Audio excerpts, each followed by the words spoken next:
Good morning, the You Are Enough group. Steve Barker coming live at you here from Wagga.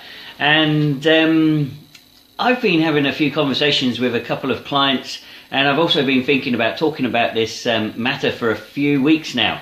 And it's a common question that I keep coming across every time I ask a client, where is it that you want to be going? What is it that you want to be doing? And very often or not, they come back and they say, well, I don't want to do this, or I don't want to feel that, or I don't want to this to happen. And that's what this whole Facebook Live is about today. So thank you very much for joining me. If you're out there, please make a comment down below so that I know A, that you can hear me and that it's going okay, and B, that you're here joining me live on the broadcast. If you've got any questions, any sort of understandings that you want to share, then please knock them down in the comments, and we'll get to them and discuss them and see how we're going. So let's get into it. So why is it that we don't know what we want? Why is it that we can't language it, we can't work it out? Well, that's the reason, language. So I'm going to give you a couple of examples of where this has happened and how I've helped clients to be able to get more understanding, to get more clarity on what it is that they do want compared to not knowing what they want. So the first one is a client that has been speaking to me, and there's conflict at home with her teenage son. The teenage son is causing arguments, and there's a lot of friction between the mother and the son. Now, there is family history. I'm not going to go into it, because I don't want to embarrass the person if they're watching. But there is family history, and hello Astrid, how are you going? Thanks very much for joining me. Can you hear me all right, Astrid? I hope that the sound quality is good. Great, wonderful. So yeah, this lady's struggling with her son, and when I said to her, I said, what is it that you want? She says, well, I don't want him to leave me. And that was quite clear. That was a definitive, don't want him to leave me. So I'm going to knock this up. Don't want to leave. So I said to her, okay, so if you don't want him to leave, then how are you going to be able to do that? How are you going to be able to stop him from leaving? And she said, well, I don't know, and this is what I'm worried about. It's happened before, and I felt really guilty about it, but I'm not too sure how I'm going to be able to stop him from leaving. And I said, well, is that something that's really possible to do? Hello, Graham, thanks very much for joining me. So, are you able to stop somebody from leaving you? Are you able to change anybody else's beliefs, values, perspectives, decisions, and things like that? The only thing that, we've discussed this before, the only thing that you can change is yourself. But I did say to them, I said, how about this? How about you give me the language that you want to use around them staying? How would it feel for you? How would it look to you? What would it sound like? And things like that. So I asked them to describe their feelings, and I said, so if your son was to stay in that environment, or you wanted him to come back to that environment, what would you want him to feel? And she said, I wanted him to feel loved. So that was number one. Loved. I want him to feel loved. Then I asked, what else? She said, I want him to feel wanted. Wanted. And I said, what else? She said, I want him to know that he feels safe. So I went, okay, safe. Anything else? We went on like this, and we came up with words that engendered this. But overall, what we were looking at is, and I'm going to highlight this because this is important. This is, feelings.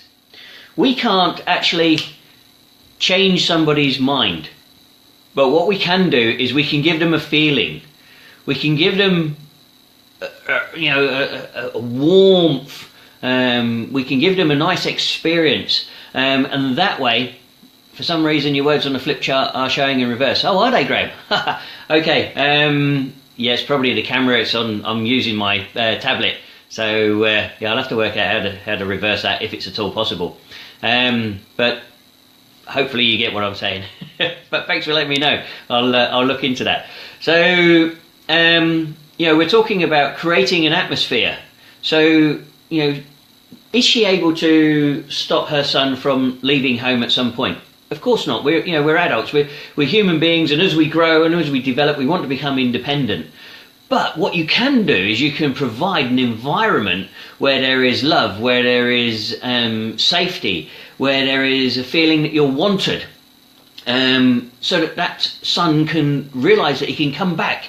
He can come back to the home. He can be loved. He can be part of the group, and that will keep him coming back. And if you're able to perpetuate that and fulfil that within that environment, within that sort of household environment, then maybe the chaos and the arguments and everything else that's going on at the moment will start to subdue, because the son will feel that he's welcome, that he's loved, whatever the situation, whenever the time, and that he will come back. Whenever he goes away, he'll still want to come back for Christmas, for family meetings and things like that. So that, there's an example of how we can actually change somebody's perceptions and fulfill our own needs by creating that atmosphere, by creating the environment where people want to come. So yeah, thanks very much, Graham. Thank you very much for coming by, and have a great day. I hope you watch the rest of this on Catch Up later on. So moving on, I was listening to, and I do this quite a bit, I was listening to a conversation in a cafe between two friends. And they were just sat behind me, and they were talking so loudly it was hard not to listen in. But as part of my sort of interest in human beings, I do this. And I was listening to these two ladies, and they were having a conversation. And one of them was, saying how she needed to get married. She needed to get married. She says, "I want to get married." And her friend said, "Who to?" And the other lady said, I don't know. I don't know who I want to get married to. She says, "I'm getting on in life now, so I can't be too fussy. Anyone will do." And it comes to that, back to that, what do you want? Well, I don't know what I want. I just want to be able to get married. I want to have this feeling. I want to have this connection. And the lady, her friend, said to her, "Well, how about that guy over there?" And I looked over towards the counter, and there was a big gentleman there. He was rotundly challenged, scruffily dressed, hadn't shaved for a fair old while. His hair was all over the place. And she went, "Oh God, no! I don't want somebody like that." And then she mentioned somebody else who was outside, and this gentleman was stood up against the wall smoking. And when he coughed, you could see that some of his teeth were missing. And she said, "What about that gentleman there?" And she went, "Oh God, no, I don't want that." And yeah, it's this thought process that started me thinking about, how come it is that we know what we don't want, but we can't actually say what we do want. And so that's what really got it going. And then the icing on the cake was I was working with a client just about a couple of days, maybe 3 days ago, and we were talking about forgiveness. And the client was saying, "Well, I can't forgive." So, bearing in mind this is going to be backwards, but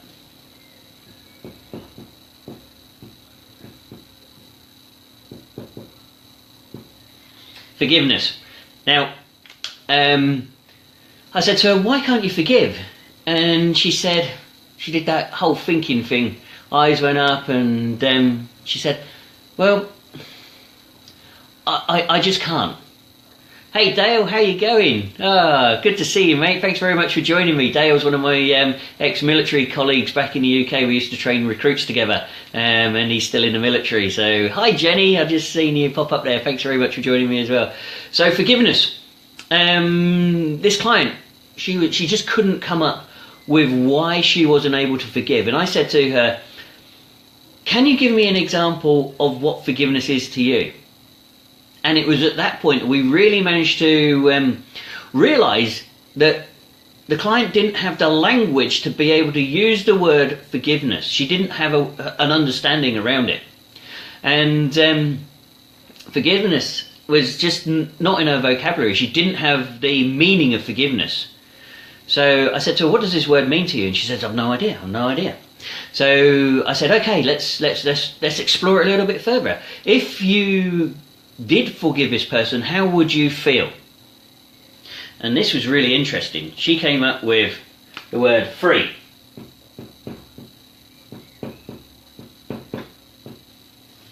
And then she said she would feel happy.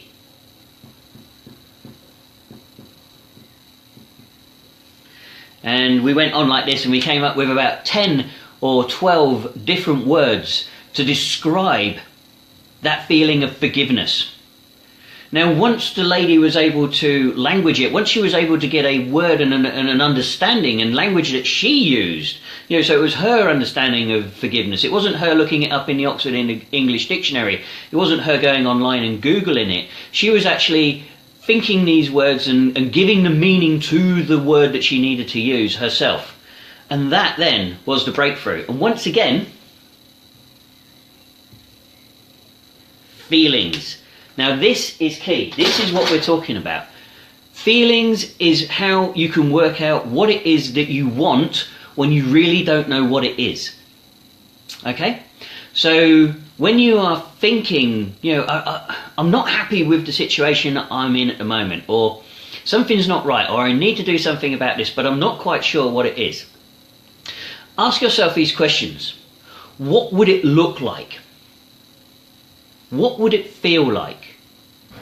What would it sound like? What sort of language would you be using? Would there be happiness? Would there be laughter? What would it taste like? What would the atmosphere like? And once you start to write these words down, because writing words down, and that's why I'm doing this, writing words down makes many more links in your brain. It's a much more powerful way of realizing what it is that you are languaging and trying to connect, and all the neural pathways in the head, they all start to link together. There's like a massive web in there, and they all start to link together. They fire up. When you're just thinking about it, okay, you start to forget. So, it's worth writing these words down. So if you can start to think and associate words and descriptions around the feelings that you want to have, you want to change something, you want to feel different about something, you want something else to happen, then you will be able to language what it is that you do want, because you're putting words to it. Dale just said, is being told how you feel not introducing the feel buddy, just asking. Yeah, so it really is. It's not telling somebody how you want to feel. It's not enforcing. What's the word I'm looking for? It's not putting that feeling into somebody's head. You don't tell somebody how to feel. You have to feel it yourself, because, Dale, the only person we can really change is ourselves. We can only change our thinking, we can only change our understanding, we can only change our perceptions. We can't change anybody else's. If somebody's dead set on doing something, they're going to go and do it anyway. But what we can do is we can change our perceptions and our feelings and our actions around it. So we can be responsible for those outcomes. I hope that makes it a little bit clearer. So yeah, if we can start to language, what it is that we want, if we can start to put words around that, if we can start to put feelings and build an atmosphere around it, then all of a sudden, just like this lady here with forgiveness, yeah, she's then able to forgive somebody, because she can understand it, she can language it, and she knows what it feels like, she knows what it looks like, she knows what it sounds like. So when she's actually forgiving somebody, she knows whether she's hitting her mark, whether she's actually achieving what she wants to achieve, because she can feel it within herself. So, yeah, Dale, I hope that this has sort of really been a light bulb moment for you. You just said, it's my understanding that's lacking. And what have you put here? My view is seeing what the other person was going through at the time, a better understanding. Yes, yeah, because we need to understand them to be able to. Whoop! The wind's almost blowing over my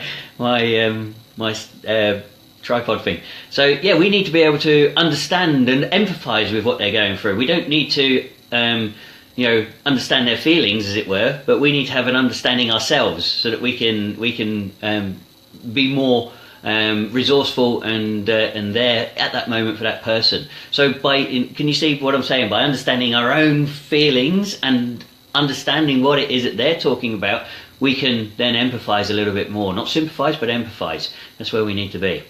So, you know, well, where was I? Yeah, so, you know, it's all about the feelings and the thoughts and the ideas and the words around it. So getting, you know, right back to where we were with regards to why is it that we don't know what we want sometimes? It's because we can't language it.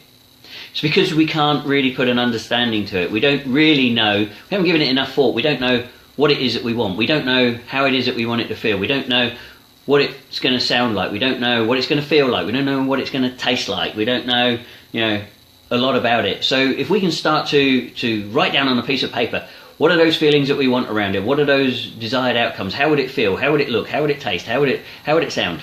You know, using those feelings, we're then able to do something about it, and we're able to understand the desired outcome. We're able to understand what it is that we actually want, but even more so, we're able to recognize what it is when it's there. So I hope that all makes sense to you, and it makes it clearer. If it doesn't, you know, please put in the comments below. And, you know, if it's a personal thing, I'm quite happy to interact with you on a one-to-one scale. You know, I'm more than happy to do that. I do this with people on the group. They reach out to me and they say, Steve, I'm you know, struggling with this, or I've had some thoughts around that, but I can't get any more clarity. Can you help me? And yeah, you know, so I'm happy to talk to people one-to-one. You know, message me and introduce yourself. Just talk about the problem, and we go from there. So, you know, I'm more than happy to do that with you guys. If you want to share your experiences and your understandings in the comments below as you watch this video, please do that. Ask any questions that you want. I'm more than happy to respond. And if anybody else is out there and they're watching and they understand, you know, what it is I'm talking about, and they want to dive in and share their experiences as well, and to offer the assistance, please feel free to do so. This is the idea of the group. The group is here so that we can all grow, we can all develop, we can all become the people that we want to be. And if we can share our learnings and understandings and help others avoid the pitfalls that maybe some of us have been in, then that's the idea of the group. It brings everybody together as a collective. So I hope you've enjoyed this Facebook Live around this subject of not knowing what it is that we want. I hope it's given you a little bit more clarity. And Chris Morgan, yeah, he's a legend. So I hope it's given a little bit more clarity around how you can really be clear and to really nail it down as to what it is that you want, because otherwise it's just going to be really broad and wishy-washy, and you'll never know whether you're really there or not. So yeah, there we go, guys. All good. I'm going to say cheerio, and it's been great interacting with you. No worries, Astrid. Thank you very much. Dale, you're welcome, mate. And everybody have a great Sunday, whatever it is you're doing, wherever you are in the world. You know, if this has been valuable to you, share it with your friends. Invite them into the group, because you never know, you may be helping them as well. All right, guys, have a great day. I will speak to you soon. Take care now. Bye-bye.